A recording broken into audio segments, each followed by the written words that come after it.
नमस्कार. आज देशाचे लोकप्रिय पंतप्रधान माननीय नरेंद्र मोदीजी ज्यावेळेस जळगावला 11 लाख आमच्या भगिनींना लखपती दिदीचे प्रमाणपत्र द्यायला छत्रपती संभाजीनगरवरून जात होते, त्यावेळेस विधान परिषदेतील विरोधी पक्षनेते अंबादासजी दानवे आणि महाविकास आघाडीच्या नेत्यांनी त्यांच्या विरोधात प्रदर्शन केली. मला दानवेंना आणि महाविकास आघाडीच्या नेत्यांना काही प्रश्न विचारायचे आहेत.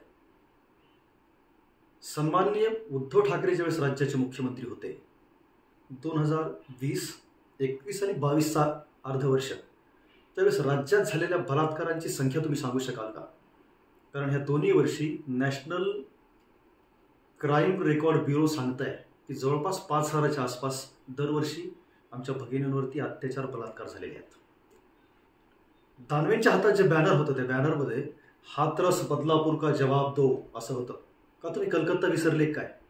का कलकत्त्यात ममता बॅनर्जीचं सरकार आहे म्हणून तिथल्या आमच्या भगिनीला न्याय मिळावा अशी तुमची इच्छा नाही?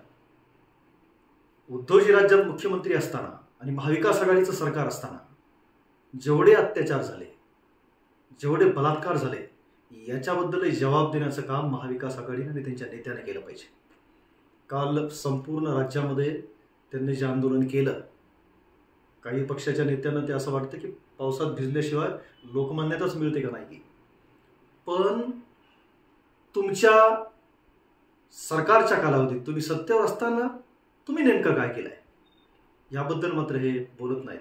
मला वाटतं स्वतःच्या पक्षातलं स्थान बळकट करण्यासाठी देशाच्या पंतप्रधानांना विरोध करण्याचं काम दानवेंनी केलंय. पण दानवेंनी विरोधी पक्ष नेता असल्या कारणानं आम्ही विचारलेल्या प्रश्नाची उत्तर दिली पाहिजेत. धन्यवाद.